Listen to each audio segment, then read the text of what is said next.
الحمد لله الذي كتب الآثار ونسخ الآجال والقلوب عنده مفزية والسر عنده علانية الحلال ما أحل والحرام ما حرم والدين ما شرع والأمر ما قضى الخلق خلقه والعبد عبده وهو الله الرؤوف الرحيم أما بعد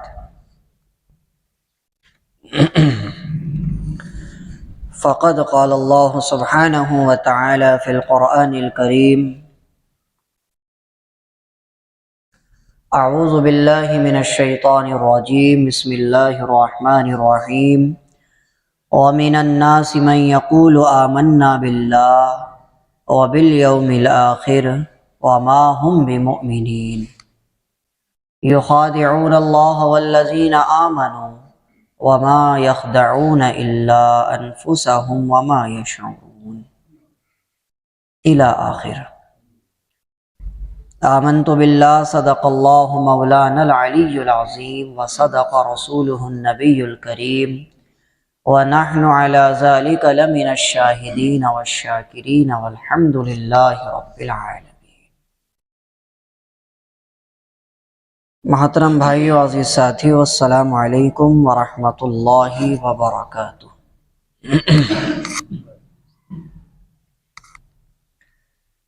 اللہ تعالیٰ کا بڑا فضل ہے کہ ہمیں اللہ تعالیٰ نے سورہ بقرہ کی تفسیر سننے کی سعادت نصیب فرمائی ہے، اور ہم نے الحمدللہ سورہ بقرہ کا ایک رکوع ترجمے کے ساتھ تفسیر کے ساتھ سن لیا ہے۔ اب ہم یہاں سے آج اگلا رکوع شروع کریں گے انشاءاللہ۔ تفسیر کے متعلق بہت ساری باتیں میں بتا چکا ہوں۔ تفسیر کے معنی آتے ہیں کسی چیز کو واضح طور پر بیان کر دینا، کسی چیز کو تفصیل کے ساتھ بیان کر دینے کا نام کیا ہے؟ تفسیر ہے، یعنی اس کو نقطہ نقطہ بیان کر دینا۔ پچھلے ہفتے آپ حضرات کو سورہ بقرہ کے تعلق سے بتایا گیا تھا، اللہ کے رسول علیہ الصلاۃ والسلام کی احادیث آپ کو سنائی گئی تھی۔ اللہ کے رسول نے فرمایا جس گھر میں سورہ بقرہ پڑھی جائے جنات اس میں بسیرا نہیں کر سکتے۔ پچھلے ہفتے آپ کو بتایا تھا۔ اللہ کے رسول کی ایک اور حدیث آپ کو سنائی تھی، جس گھر میں سورہ بقرہ کی مسلسل تلاوت ہو اس میں جادو کا اثر باقی نہیں رہ سکتا۔ اس کے ساتھ ہی آپ کو میں نے اپنا ایک تجربہ بھی بتایا تھا کہ ہمارے ایک استاذ تھے، ان کے قبضے میں موکل جنات سب کچھ تھے، تو انہوں نے باقاعدہ اپنے موکل سے اپنے جنات سے یہ معلوم کیا تھا کہ تمہارا توڑ کیا ہے، تو انہوں نے کہا تھا کہ ہمارا توڑ ہے آیت الکرسی، جو کہ سورہ بقرہ میں موجود ہے۔ سمجھ رہے ہیں؟ تو لہٰذا ہم لوگ سورہ بقرہ کو ہلکے میں نہ لیا کریں۔ سورہ بقرہ کی بڑی فضیلتیں حدیث میں آئی ہیں، اگر میں صرف فضیلتیں بیان کروں تو وقت گزر جائے گا، تو انشاءاللہ ہم اس پر بات نہیں کریں گے، ہم اپنے ٹاپک پر بات کریں گے۔ گرمی کی شدت کچھ تیز ہو گئی ہے، موضوع کا زمانہ چلا گیا۔ ایک اور روایت میرے ذہن میں آئی ہے، اللہ کے رسول علیہ الصلاۃ والسلام نے حضرت عمر فاروق رضی اللہ تعالی عنہ کو سورہ بقرہ جو سکھائی تو اس میں 12 سال لگائے ہیں۔ ہمارے یہاں مفتی بن جائیں 12 سال میں، اور حضرت عمر رضی اللہ تعالی عنہ نے سورہ بقرہ کو سیکھنے میں صرف 12 سال لگا دیے تھے۔ عمر سے کسی نے سوال کیا کہ آپ نے اتنا وقت کیسے لگا دیا؟ آپ کی زبان عربی، آپ تو فصیح اللسان ہیں، عربی کے ماہر ہیں، آپ تو قرآن عربی میں ہے، آپ کی ذہانت اتنی زیادہ ہے، پڑھانے والے بتانے والے صحابہ اور محمد الرسول اللہ آپ کے استاد ہیں، آپ نے اتنا وقت کیسے لگا دیا سورہ بقرہ کو سیکھنے میں؟ حضرت عمر رضی اللہ تعالی عنہ نے جواب دیا کہ ابھی بھی مجھے شک رہتا ہے کہ میں نے مکمل طور پر سورہ بقرہ کے مسائل کو، فضائل کو، معاملات کو، حلال حرام کو سمجھ لیا یا نہیں سمجھا، مجھے ابھی بھی شک رہتا ہے۔ اتنی اہم سورت ہے سورہ بقرہ۔ کون کہہ رہا ہے؟ عمر فاروق، عمر بن خطاب کہہ رہے ہیں کہ مجھے ابھی بھی شک ہے کہ شاید چند چیزیں میں بھول نہ گیا ہوں یا چند چیزیں رہ نہ گئی ہوں جن کو میں اب تک سیکھ نہ پایا ہوں۔ سورہ بقرہ میں اس قدر فضیلت، معاملات، مسائل، حلال و حرام، زندگی گزارنے کے اس قدر معاملات اور اس قدر قصے بھی اس میں موجود ہیں، آپ کو بہت مزہ آنے والا ہے۔ قصے اس میں بہت سارے آئیں گے آپ کے سامنے۔ خیر، ہم اپنی بات کی طرف آتے ہیں تاکہ وقت ہمارا زیادہ نہ لگے۔ تو آج کا ہمارا سبق شروع ہوتا ہے سورہ بقرہ کا دوسرا رکوع۔ اللہ فرماتے ہیں وَمِنَ النَّاسِ مَن يَقُولُ آمَنَّا بِاللَّهِ وَبِالْيَوْمِ الْآخِرِ وَمَا هُمْ بِمُؤْمِنِينَ، اور لوگوں میں سے بعض وہ ہیں جو یوں کہتے ہیں کہ ہم تو ایمان لے آئے اللہ پر اور ہم ایمان لے آئے قیامت کے دن پر، وَمَا هُمْ بِمُؤْمِنِينَ، اور اے نبی سنو وہ مسلمان اور مومن نہیں ہیں۔ پڑھے ہی وہ اپنے آپ کو مومن کہہ رہے، پڑھے ہی وہ اپنے آپ کو کہہ رہے کہ ہم تو ایمان رکھتے ہیں اللہ پر، آخرت کے دن پر، آپ ان سے ذرا چوکنا رہیں، وہ مومن نہیں ہیں۔ اب آپ میں سے مجھے بتاؤ کس کا ذکر شروع ہوا یہاں پہ؟ پڑھے لکھے لوگ بیٹھے ہیں ماشاءاللہ۔ کس کا ذکر شروع ہوا کہ وہ کہہ تو رہے اپنے آپ کو مومن مگر مومن نہیں ہے؟ کون ہیں وہ لوگ؟ منافق۔ یہاں سے اس رکوع سے لے کر اگلے رکوع تک پورا منافقین کا ذکر ہے۔ منافق کہتے ہیں، عربی زبان کا لفظ ہے منافق۔ یہ جو لفظ ہے نا منافق، اس کو ہمیں تھوڑا سا سمجھنا ہے۔ منافق کے معنی آتے ہیں عربی زبان میں کسی چیز کو چھپا لینا اور اس کے بدل میں دوسری چیز کو ظاہر کر دینا۔ اگر میں اس کو آسان لفظوں میں بیان کروں، اوریجنل چیز کو چھپا لینا اور اس کی کاپی کو ظاہر کر دینا، اس کو منافق کہتے ہیں۔ انگلش میں ہمارے یہاں اس کو کہتے ہیں ڈبل فیس، اور ہندی میں تو آپ ماشاءاللہ جانتے ہی ہیں کیا کہتے ہیں ہندی میں؟ دوغلا، یعنی دو چہروں والا، دو زبانیں رکھنے والا، دو طرح کی باتیں کرنے والا۔ تیرے منہ پر تیری اور میرے منہ پر میری کرنے والے کو اردو زبان میں منافق کہتے ہیں۔ پہچان کیا ہے؟ ہم سب بیٹھے ہوئے ہیں یہاں، میں کیسے پہچانوں گا کہ میں منافق ہوں یا نہیں؟ آپ کیسے پہچانیں گے؟ کیونکہ کوئی بھی آدمی ماننے کو تو تیار نہیں ہونے کا، میں تو نہیں ماننے کا میں منافق ہوں۔ میں کیسے مان لوں میں منافق ہوں؟ آپ کیسے مان لیں؟ تو اللہ کے رسول علیہ الصلاۃ والسلام کی حدیث ہے بخاری مسلم کی، اللہ کے رسول نے فرمایا منافق کی 3 پہچان ہے۔ منافق کی 3 پہچان ہے۔ اگر کسی کے اندر وہ پہچان موجود ہیں، وہ باتیں موجود ہیں، تو وہ منافق ہے، مانے یا نہ مانے لیکن ہے منافق۔ فرمایا جب وہ وعدہ کرتا ہے تو وعدہ خلافی کرتا ہے، وعدہ پورا نہیں کرتا اپنا، یہ پہلی پہچان ہے۔ دوسری پہچان ہے جب بات کرتا ہے تو جھوٹ بولتا ہے، بات کرتا ہے تو جھوٹ بولتا ہے، یہ دوسری پہچان ہے منافق کی۔ تیسری پہچان کیا ہے؟ جب اس کے پاس امانت رکھی جائے تو اس میں خیانت کرتا ہے۔ یہ 3 پہچان بتائی ہیں منافق آدمی کی۔ وہ تو الگ ہے کہ وہ ڈبل بات کرے گا، آپ کے منہ پر آپ کی تعریف، اس کے منہ پر اس کو، سب الگ چیزیں ہیں۔ اندرونی طور پر اس کے اندر کیا چیزیں ہونی چاہیے؟ فرمایا کہ جب بات کرے گا تو جھوٹ ضرور بولے گا، اور اس جھوٹ بولنے کو گناہ نہیں سمجھے گا، اور جب وعدہ کرے گا تو وعدہ خلافی لازمی کرے گا۔ اور تیسری چیز کیا بیان فرمائی؟ اس کے پاس کوئی امانت رکھی جائے گی تو امانت میں خیانت ضرور کرے گا۔ یہ 3 باتیں اگر میرے اندر ہیں تو مجھے اپنی اصلاح کرنے کی ضرورت ہے۔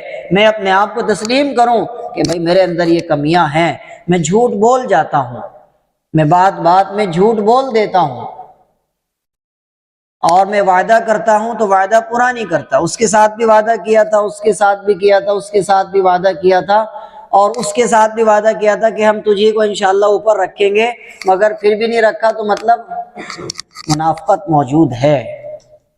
بات سمجھ آ رہی ہے؟ تو لہٰذا وعدہ کرنے کے بعد بھی اگر پورا نہیں ہو رہا ہے تو منافقت ہے۔ تو یہ 3 پہچان ہے۔ قرآن کریم میں اللہ تعالیٰ نے کئی مرتبہ منافقین کا ذکر فرمایا، یہاں تو آئے گا اس پورے رکوع میں، اس کے علاوہ بھی منافقین کا ذکر فرمایا۔ ایک پوری سورت 28ویں پارے میں سورہ جمعہ کے بعد اللہ تعالیٰ نے منافقین کے نام سے ہی نازل فرما دی، سورۃ المنافقون، پوری منافقین کے نام سے۔ اللہ کے رسول علیہ السلام کو آخری زمانے میں یہ حکم دیا گیا، یا رسول اللہ ان منافقین کی گردن اتار دیں۔ کافروں کو نہیں کہا گیا کہ ان کی گردن اتاریں، منافقین کی گردن اتار دیں۔ کیوں؟ کیونکہ وہ اپنے آپ کو جب کہتے تھے کہ ہم تو یا رسول اللہ ہم تو مسلمان ہیں، داڑھیاں رکھنا تو وہاں عام بات تھی، داڑھی تو سب رکھتے تھے، تو نماز بھی وہ پڑھتے تھے، پگڑیاں بھی باندھتے تھے، وہی کپڑے پہنتے تھے، اور جب اللہ کے رسول کے پاس آتے تھے تو کہتے تھے ہم تو آپ کے ساتھ ہیں، اور جب وہ اپنے شیطانوں کے پاس، اپنے سرداروں کے پاس جاتے تو وہ کہتے تھے ہم تو تمہاری ساتھ ہیں۔ بات سمجھ آ رہی ہے؟ اپنی پگڑیوں میں کنکر چھپا کے لاتے تھے، اور نماز ہو رہی ہے کنکر نکال کے ایسے پھینک دی، تو کسی کے سر میں لگ رہی، کسی کی آنکھ میں لگ رہی ہے، ایسا کام کرتے تھے۔ کافروں سے ملتے تھے تو ان سے کہتے تھے ہم تمہاری ساتھ ہیں، ہم جنگ میں تمہاری مدد کریں گے، مال سے بھی اور جان سے بھی، ہم تمہیں مسلمانوں کی ساری خبریں دیں گے، تم بے فکر رہو، ہم تمہاری ساتھ ہیں۔ سمجھ آ رہی؟ اور جب مسلمانوں کے ساتھ آتے تو اللہ کے رسول کو کہتے یا رسول اللہ ہم تو آپ پر ایمان رکھتے ہیں، ہم تو مسلمان ہیں، ہم تو کلمہ گو ہیں، اور ہم تو آپ کے صحابی ہیں۔ اللہ تعالیٰ نے ان کے جھوٹ کو ظاہر کر دیا، اللہ کے رسول پر ایک پوری سورت 28ویں پارے میں اتار دی۔ بات سمجھ آ رہی ہے؟ ایک اور بات سنیے، 5ویں پارے کے آخری صفحے میں اللہ تعالیٰ نے تقریباً 10 آیتیں اسپیشل منافقین کے بارے میں اتاری۔ ان المنافقین یخادعون اللہ وہو خادعہم، منافقین یہ سمجھتے ہیں کہ وہ اللہ کو دھوکہ دے رہے ہیں، وہو خادع، حالانکہ وہ اپنے آپ کو دھوکہ دے رہے ہیں۔ اب یہاں پر منافقین کی 2 پہچان اور بتائی جو میں آپ حضرات کو بتانا چاہتا ہوں۔ منافقین کی 2 پہچان بتائی ہیں۔ کیا فرمایا؟ وَإِذَا قَامُوا إِلَى الصَّلَاةِ قَامُوا كُسَالَىٰ يُرَاءُونَ النَّاسَ، یہ 2 پہچان بتائی ہیں۔ فرمایا کہ اے نبی آپ دھیان سے سن لیجئے کہ منافقین یہ سمجھتے ہیں کہ وہ اللہ کو اور اس کے رسول کو اور سارے صحابہ مسلمانوں کو دھوکہ دے رہے، حالانکہ وہ اپنے آپ کو دھوکہ دے رہے۔ وَإِذَا قَامُوا إِلَى الصَّلَاةِ، اور جب وہ نماز کے لیے کھڑے ہوتے ہیں، قَامُوا كُسَالَىٰ، تو وہ بڑے سستی کے ساتھ کھڑے ہوتے ہیں، بوجھ لے کر کھڑے ہوتے ہیں۔ معلوم ہوا کہ نماز میں اگر کوئی بوجھ محسوس کر رہا ہے تو وہ منافق ہے۔ کہتے ہیں نا ہمارے یہاں ڈانڈ پورا کرنا ہے جی، تو نماز کو اگر کوئی آدمی خوش دلی کے ساتھ نہیں پڑھ رہا، زبردستی پڑھ رہا یا بوجھ محسوس کر کے پڑھ رہا، یار 20 رکعتیں کون پڑھے گا، یار یہ 5 نمازیں، ایک ہی نماز ہوتی کافی تھی، 2 ہی ہوتی ہے، 5 نمازیں کون پڑھے گا، اب یہ 20 رکعتیں کون پڑھے گا، امام صاحب اتنا ہلکے ہلکے پڑھ رہے کون پڑھے گا، بوجھ محسوس کر رہا ہے تو مطلب منافق ہے۔ وَإِذَا قَامُوا إِلَى الصَّلَاةِ قَامُوا كُسَالَىٰ، سستی کے ساتھ، بوجھ کے ساتھ وہ نماز میں کھڑا ہوتا ہے۔ یُرَاءُونَ النَّاسَ، دوسری پہچان بتائی، لوگوں کو دکھانے کے لیے نماز پڑھتا ہے، نیک کام کرتا ہے۔ یُرَاءُونَ النَّاسَ، لوگوں کو دکھاوا مقصد ہے کہ لوگ مجھے نیک سمجھیں، لوگ مجھے اچھا کہیں، لوگ مجھے دیندار سمجھیں، اللہ والا سمجھیں، بزرگ سمجھیں، لوگ میرے لیے کھڑے ہو جائیں۔ بات سمجھ آ رہی ہے؟ لوگ میرے لیے عزت میں کھڑے ہو جائیں، لوگ میرا احترام کریں، لوگ مجھے سلام کریں۔ بہت سے لوگوں کا آپ نے مجاز بھی دیکھا ہوگا، آپ ان کے قریب سے گزر جاؤ وہ سلام نہیں کرنے کے، وہ انتظار کریں گے کہ تو سلام کرتا ہے کہ نہیں۔ بہت سے لوگوں کا مجاز ہوتا ہے، تو یہ غلط بات ہے، ایسا نہیں ہونا چاہیے۔ یراؤن الناس، یہ منافق کی دوسری پہچان بتائیے۔ بات سمجھ آ رہی؟ تو اللہ ہماری حفاظت فرمائے، ہمیں نماز میں سستی کے ساتھ کھڑا نہیں ہونا، بوجھ محسوس کرتے ہوئے کھڑا نہیں ہونا، سمجھ رہے ہیں؟ خوشی کے ساتھ، طبیعت میں چستی ہونی چاہیے، طبیعت میں نشاط ہونا چاہیے ہماری کہ اللہ کے سامنے میں کھڑا ہوں۔ ان تعبد اللہ کأنک تراہ، اللہ کی عبادت ایسے کر گویا تو اللہ کو دیکھ رہا۔ فإن لم تکن تراہ فإنہ یراک، اگر تو یہ نہ سمجھ سکے کہ تو اللہ کو دیکھ رہا ہے تو کم از کم یہ تو سوچ لیا کر کہ اللہ تجھے دیکھ رہا ہے، اللہ تجھے دیکھ رہا ہے۔ تو جب تو اس کو سوچے گا اللہ مجھے دیکھ رہا ہے تو نہ داڑھی میں کچھ آئے گا، نہ ٹوپی کو صحیح کرے گا، نہ پلے کو بار بار رکوع سے کھڑے ہو کے ٹھیک کرے گا دونوں ہاتھ سے، کیوں نہیں کرنے کا؟ اللہ مجھے دیکھ رہا ہے۔ بات سمجھ آ رہی ہے؟ تو یہ منافق کی دونوں پہچان اللہ تعالیٰ نے قرآن میں بیان فرمائی۔ اب ایک لطیفہ میرے ذہن میں آ گیا، وہ بھی سنتے جاؤ۔ ایک دوست نے دوسرے دوست کو فون کیا اور یوں کہا، بھائی آج میں قرآن پڑھ رہا تھا بیٹھا ہوا، مجھے تیری یاد آ گئی۔ مزے کی بات ہے، سننا دھیان سے۔ ایک دوست نے دوسرے دوست کو فون کیا کہ آج میں بیٹھا ہوا قرآن پڑھ رہا تھا اور بہت زمانے کے بعد مجھے اچانک تیری یاد آ گئی۔ اس نے کہا اچھا بھائی، تو بڑی اچھی بات ہے۔ اس نے پوچھا کون سی سورت پڑھ رہا تھا بھائی، کون سی سورت پڑھ رہا تھا؟ اس نے کہا سورہ منافقون پڑھ رہا تھا۔ سورہ منافقون پڑھ رہا تھا کیونکہ تو بھی منافق ہے، دوغلا چہرہ تیرا ہے، دوبل باتیں تو کرتا ہے، تو میں سورہ منافقون پڑھ رہا تھا، مجھے اچانک سے تیری یاد آ گئی۔ بات سمجھ آ رہی؟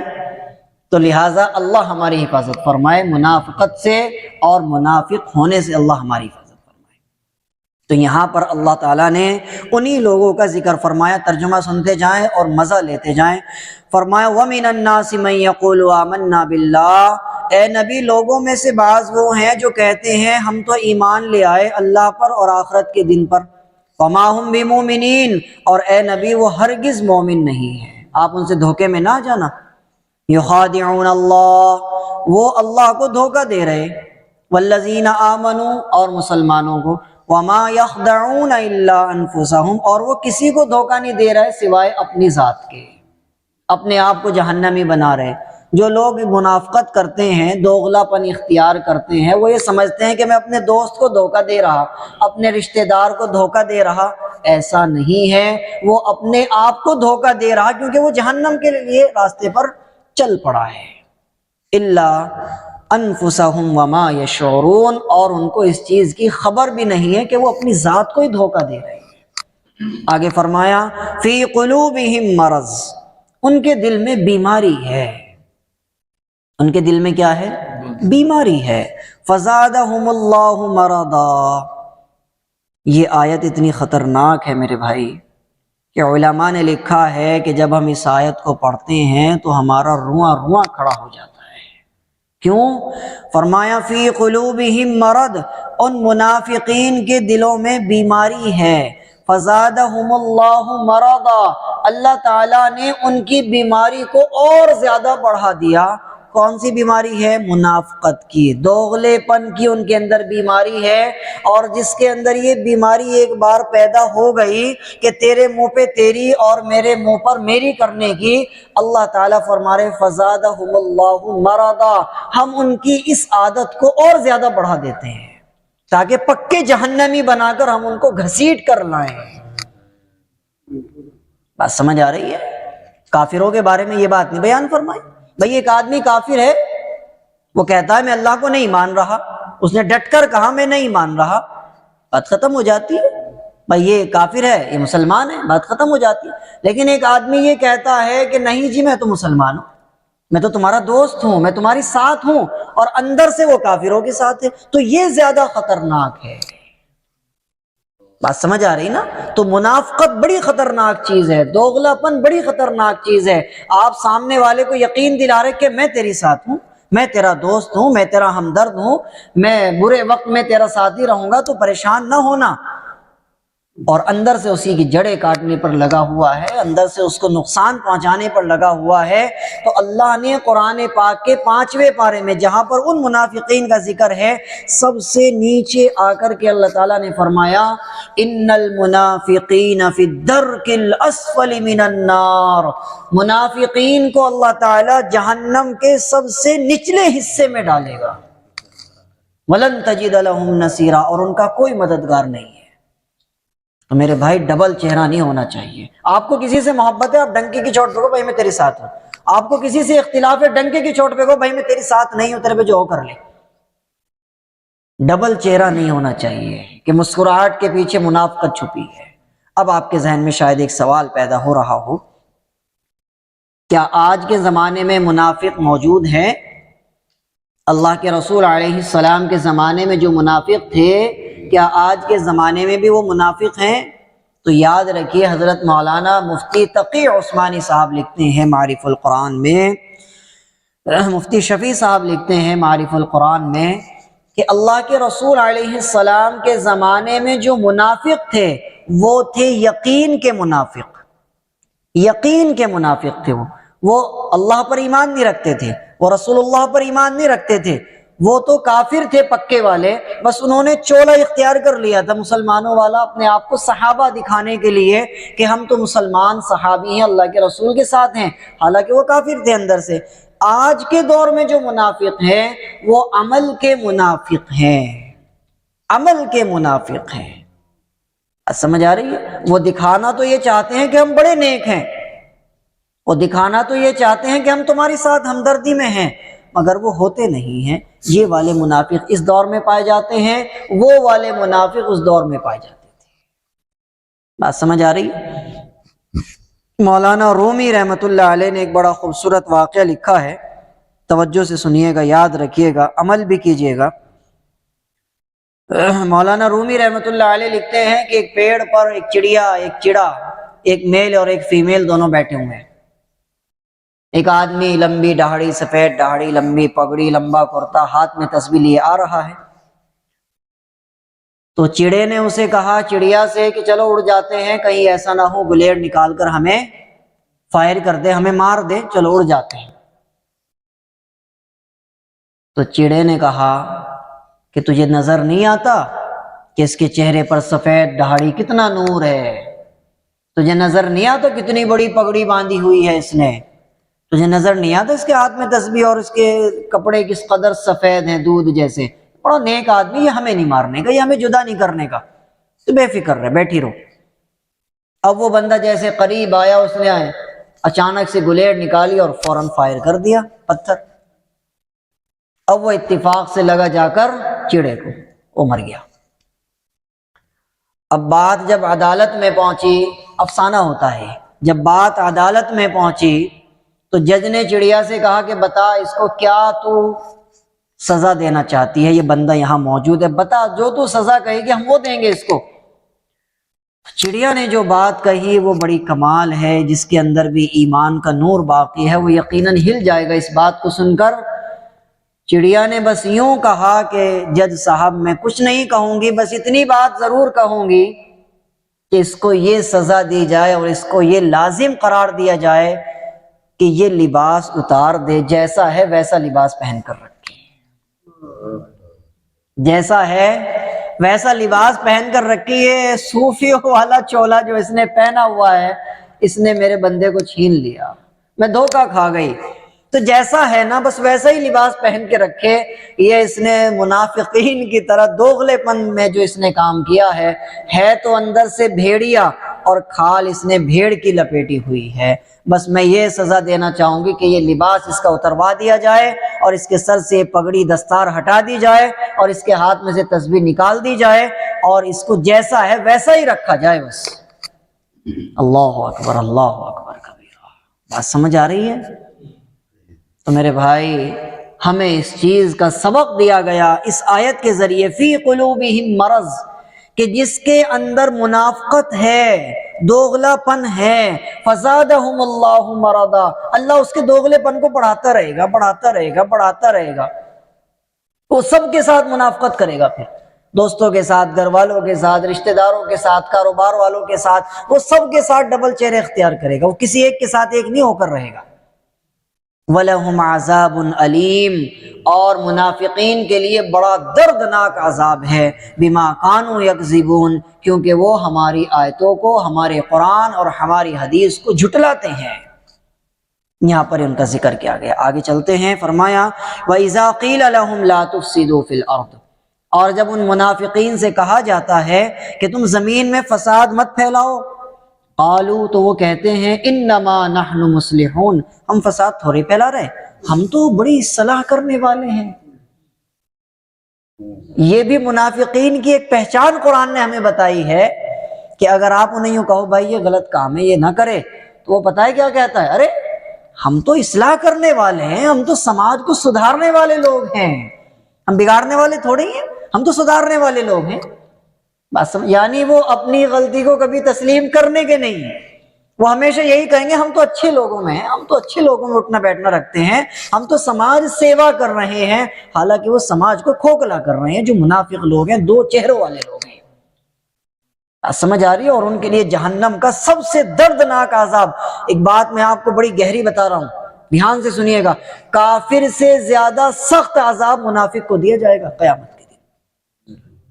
بات سمجھ آ رہی ہے؟ کیوں؟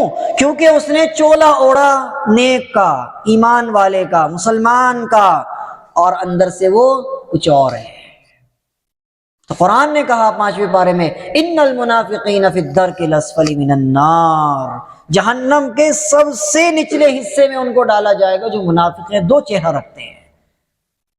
تو میرے بھائی آج کے بعد یہ مجاز ہمیں اپنانا ہے، وعدہ کرو تو پورا کرو، نہیں تو مت کرو، بات کرو تو ہمیشہ سچ بولو، جھوٹ ہرگز نہ بولو، چاہے تمہیں ظاہر میں کتنا نقصان نظر آ رہا ہے۔ اور تیسری بات کیا ہے، اگر کوئی تمہارے پاس کوئی چیز امانت رکھ دے، وہ چاہے پیسہ ہے، وہ چاہے بات ہے، وہ چاہے راز ہے، امانت کوئی بھی چیز رکھ دے تمہارے پاس، اس امانت کو بالکل امانت سمجھ کر رکھو، اس کو لیک نہ ہونے دو، اس میں خیانت نہ ہونے دو، کیونکہ منافق یہی 3 پہچان بتائی نا حدیث میں، اور قرآن میں 2 پہچان اور بتائی ہیں۔ نماز میں سستی کرتا ہے اور اپنی زندگی میں دکھاوے سے ہر کام کرتا ہے، تو یہ ٹوٹل 5 پہچان ہو جاتی ہیں منافق کی۔ یاد رہے گی بات؟ آگے چلتے ہیں، آگے فرمایا الا انہم هم المفسدون ولکن لا یشعرون، خبردار، ہوشیار اے نبی، یہی فساد پھیلانے والے ہیں منافق لوگ، اور ان کو اس چیز کا اندازہ نہیں ہے، کیونکہ یہ اپنے آپ کو سماج سیوا میں لگنا ہوا کہتے ہیں۔ آگے فرمایا وَإِذَا قِيلَ لَهُمْ آمِنُوا كَمَا آمَنَ النَّاسِ، اور جب ان سے کہا جاتا کہ ایمان لے آؤ جیسا کہ صحابہ ایمان لائے ہیں، قالوا، تو وہ کہتے ہیں أَنُؤْمِنُ كَمَا آمَنَ السُّفَهَاءُ، کیا ہم ان بے وقوفوں کی طرح ایمان لے آئے؟ کیا ہم ان بے وقوفوں کی طرح ایمان لے آئے؟ الا انہم هم السفہاء ولکن لا يعلمون،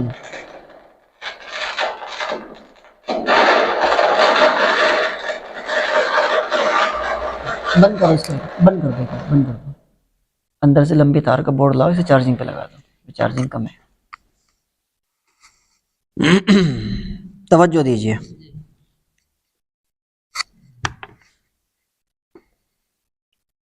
اور جب ان سے کہا جاتا ہے کہ ایمان لے آؤ جیسا کہ یہ صحابہ ایمان لائے، تو وہ کہتے ہیں کہ کیا ہم ایمان لائیں اس طرح؟ ایسے لوگوں پر یہ بے وقوف ہیں، صحابہ کو بے وقوف بتاتے تھے منافق لوگ۔ اس سے معلوم ہوتا ہے کہ جو آدمی منافق ہوگا، ڈبل چہرے والا ہوگا، وہ ہمیشہ یوں کہے گا کہ یہ سامنے والا جو دین پر چل رہا ہے یہ تو پریشان حال ہے، بے وقوف ہے۔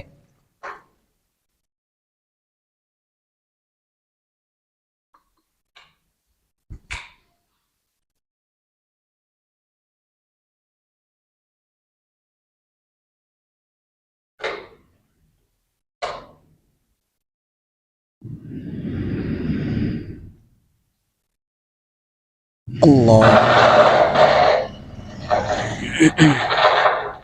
کچھ دیر لگا رہنے دو، چارجنگ چلا دو بس۔ خیر توجہ دیجیے،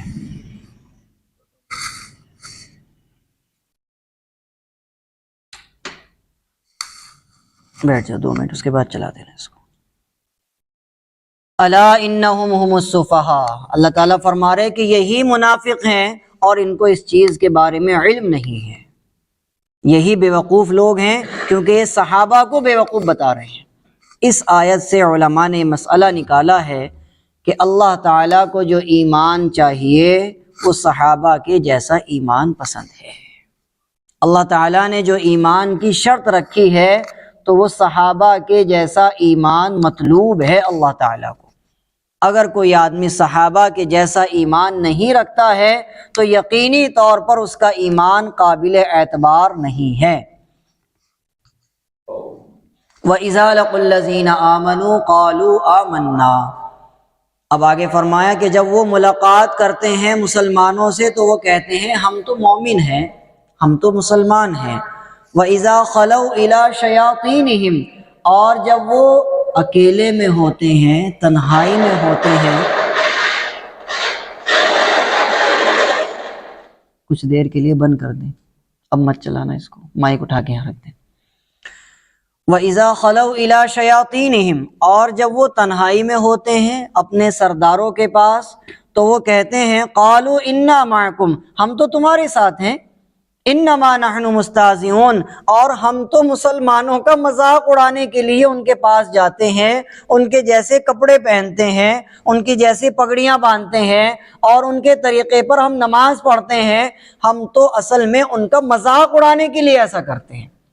اللہ یستہزئ بہم، فرمایا اللہ ان کا مذاق اڑائے گا، اللہ ان کا مذاق اڑائے گا۔ اے نبی آپ تھوڑا صبر کریں، تھوڑا انتظار کریں، تھوڑی مہلت دیں ان کو، شاید وہ ادھر آ جائیں، شاید ان میں عقل آ جائے، کیونکہ اللہ کا نام ہے رحمان، اللہ 70 ماؤں سے زیادہ محبت کرتا ہے۔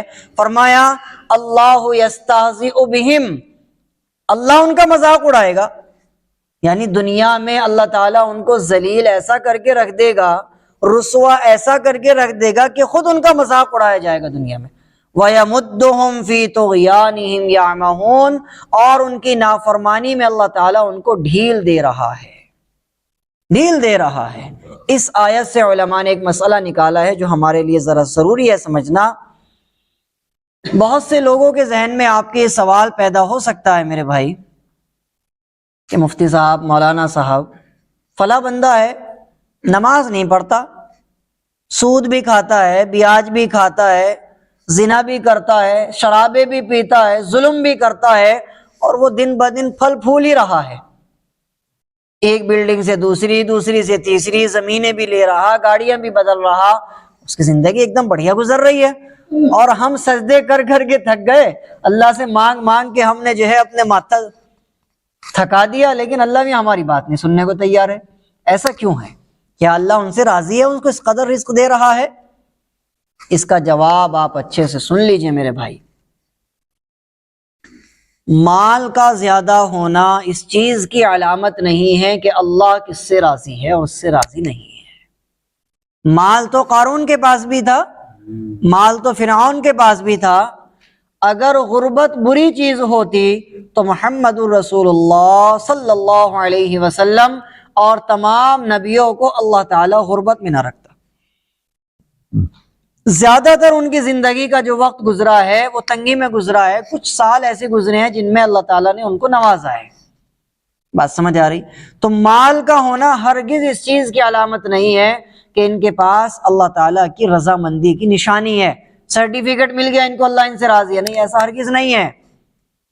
اور اگر کوئی آدمی ظلم کر رہا، گناہ کر رہا، زنا کر رہا، شرابیں پی رہا، لوگوں کا مال دبا رکھا ہے اس نے، آپ صرف اس آیت کو ذہن میں رکھیے گا، وَيَمُدُّهُمْ فِي طُغْيَانِهِمْ يَعْمَهُونَ، اللہ تعالیٰ ان کی نافرمانیوں میں ان کو ڈھیل دے رہا، ڈھیل دے رہا، رفتہ رفتہ رفتہ رفتہ ڈھیل ہے، کیونکہ اس کا نام رحمان ہے، اس کا نام رحیم ہے، وہ پکڑے گا ایک دن۔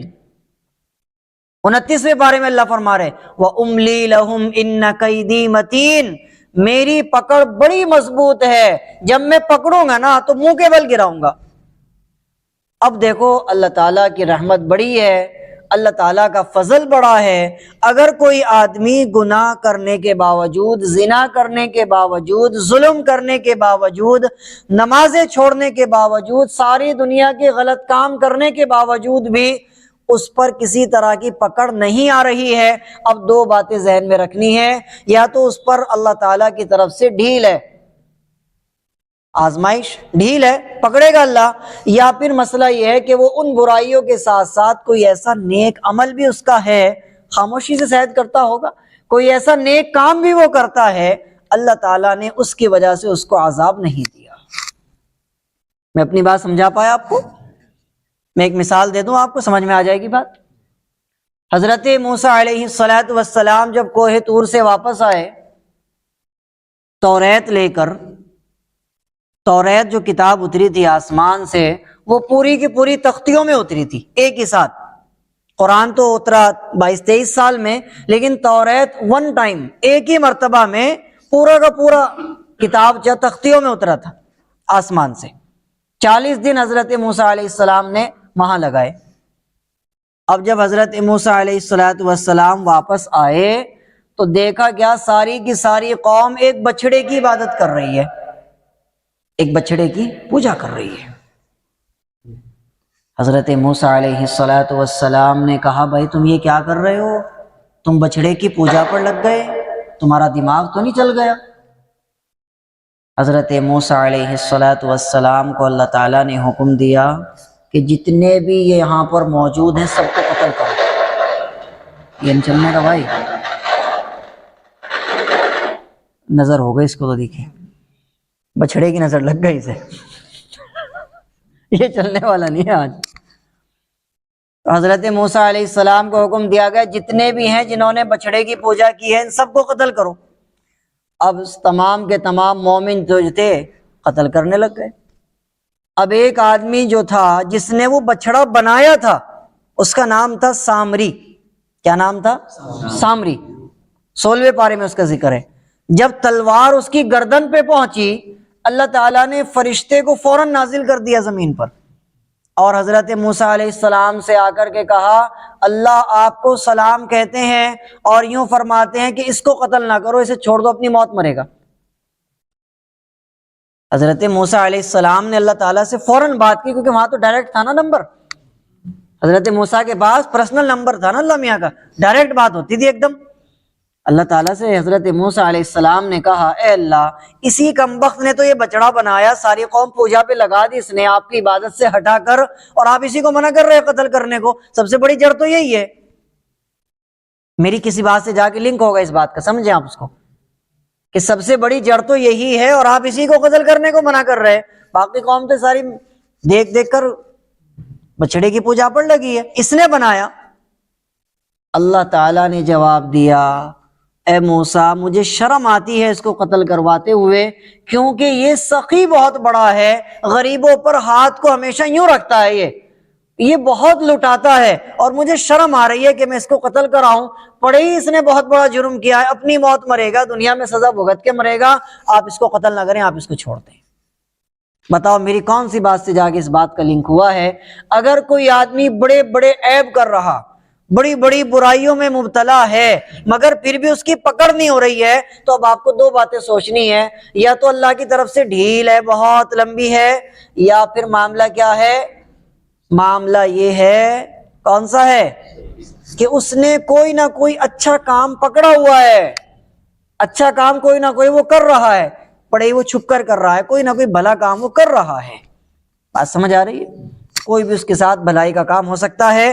تو وہیں یہاں پر اللہ تعالیٰ فرما رہے، اللہ یستہزئ بہم، وہ کہہ رہے ہیں کہ ہم تو ان کا مذاق اڑاتے ہیں، اللہ کہہ رہا ہے کہ ہم بھی ان کا مذاق اڑائیں گے، یعنی ہم دنیا میں ان کو اتنا ذلیل کر دیں گے کہ ساری دنیا ان کا مذاق اڑائے گی۔ وَيَمُدُّهُمْ فِي طُغْيَانِهِمْ يَعْمَهُونَ، اور ہم ان کو ان کے گناہوں میں ذرا ڈھیل دے رہے ہیں تاکہ ہم ان کو مضبوطی کے ساتھ پکڑیں۔ تو آج کا ہمارا سبق یہیں پر ختم ہوتا ہے۔ اللہ تعالی ہمیں منافقت سے محفوظ فرمائے۔ تو منافق کی کتنی باتیں بتائی میں نے آپ کو؟ 5۔ ان کو زبان پر اچھے سے رٹیں